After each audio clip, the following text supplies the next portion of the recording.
was exactly 7 years ago, in late 2015, when I was learning about Omega's special no-date variation of the Aqua Terra, which was also the first reissue of the Railmaster model. This model was offered in multiple case sizes, and I was trying to decide between the 39 and 36 millimeter versions. I was participating in a great discussion on WatchUSeek forum called A Tale of Two Railmasters, initiated by Workahol and inspired by T-Ritz. I had both sizes for a short time, and it was a tough call, but I ultimately decided on the 39mm version before eventually selling that one too. I have recently been favoring smaller watches, and I'm thrilled to have reacquired this watch, the Omega Aqua Terra Railmaster 36mm, and I'm going to share it with you and also touch upon some of the reasons I repurchased it recently. I want to compliment Gear 555's 2 Railmaster review videos. His more recent one is also a kind of celebration of his own reacquisition. His videos featured the more popular 39mm version, whereas this is the 36mm. This is Omega's first modern reintroduction of the Railmaster. It was part of the Omega catalog from 2003 to 2010 as a special version of the first generation Seamaster Aqua Terra, the so-called 2500 series, nicknamed after the first generation coaxial movements, which were modified ETA movements.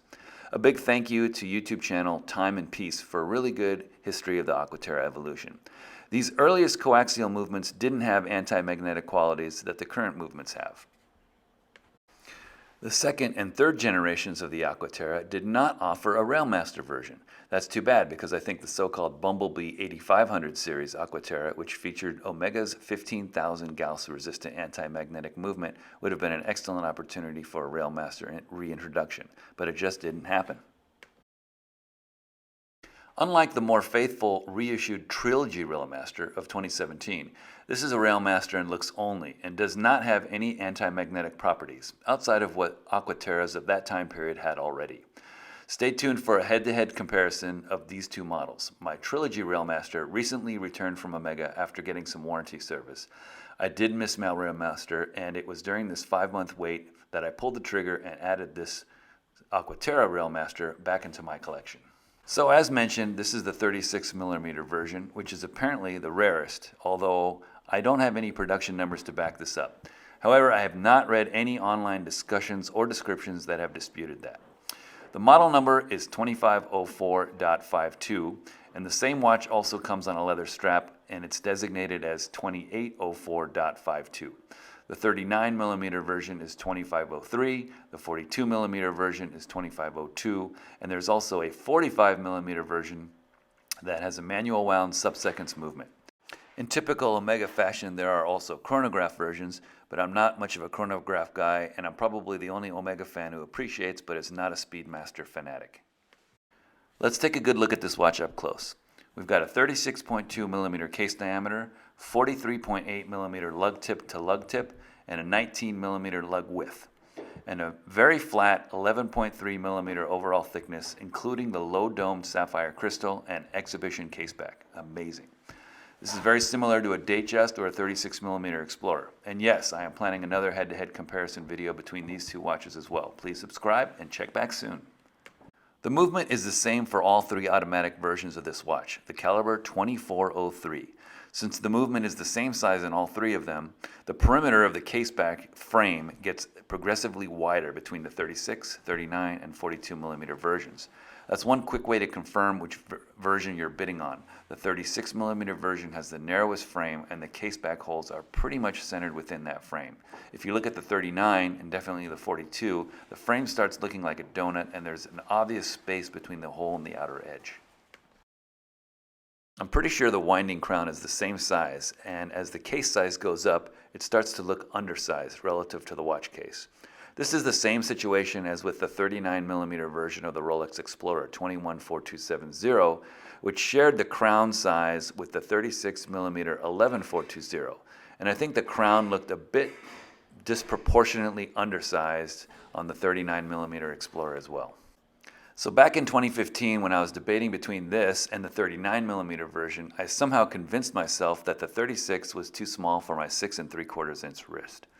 Now I think to myself, in what world is this watch too small for me? Unless it's a diver, for me, 39mm is just too large. This feels just right for me.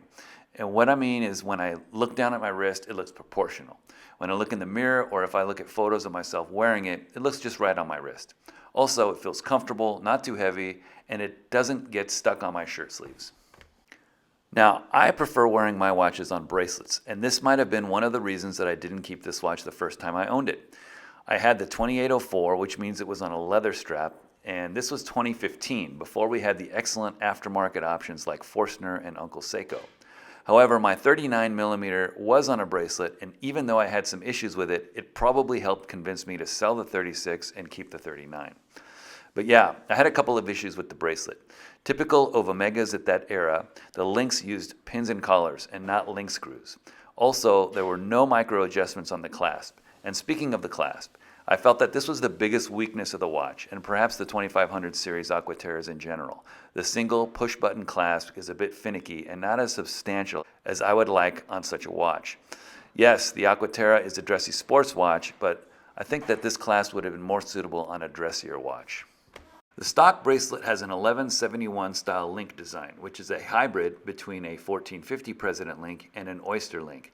I like it, but, and I can't believe I'm saying this, the all-brushed Oyster style bracelet isn't the best match for an Omega with a high-polished bezel and twisted lugs. Plus, the non-adjustable clasp and awkward clasp mechanism compromises the wearing experience. And because of the lack of micro-adjustment options, I also needed to order a half link for the bracelet to allow for the perfect fit. I tried this watch on an Uncle Seiko Soyuz 1168 Oyster style bracelet, but I find this Forstner flat link with vintage style stretch links and upgraded milled push button clasp a much better choice, even though I'd prefer the Omega logo on the clasp. In short, it totally transforms the wearing experience of this watch and makes it a great daily wearer, like every day. It has led to an extended honeymoon period. As you can imagine, this watch is also great on a strap. Since my Trilogy Railmaster also has 19mm lug spacing, I have multiple straps that work. I feel that a strap allows your eye to view the watch case and band as separate visual elements, and therefore it highlights the case shape. In this case, showing off the twisted lugs that are so characteristic of many classic Omega models. Lastly, it was the handset that I found to be a slight letdown for me in the past. I'm a big fan of the Broad Arrow Hour Hand and Dauphine Minute handset as on the Ranchero and Trilogy models. I had looked for ways of swapping the handset on this Aqua Terra model for something that would work, but I gave up on that. Now, the second time around, I've grown to enjoy this handset. And I recently realized that these hands are distinctly different from the standard Aqua Terra hands. Notice the extra amount of lume on both hands. They are quite legible in various lighting conditions, and I've learned to embrace the variety. However, like the traditional Dauphine handset, since the hour hand is not wider than the minute hand, there are 22 times during the day that the hour hand is eclipsed by the minute hand, and it takes a little getting used to when telling time. One last thing that I didn't care for was the Seamaster and Aqua Terra text in the caseback. Why couldn't this just be a standalone Railmaster, I thought? Well, since those days, I've learned to respect and enjoy the Aqua Terra line. The twisted lugs, the Broad Arrow Minute handset, and the inclusion in the Seamaster line. After all, it is rated to 150 meters of water resistance. That's pretty impressive. Anyway, I'll leave it there and get to work on some side-by-side video comparisons between this watch and some similar pieces from my humble collection. Stay tuned for head-to-head videos with this Railmaster and the Explorer, the Ranchero, and the Trilogy version of the Railmaster. Thanks for watching, and talk soon.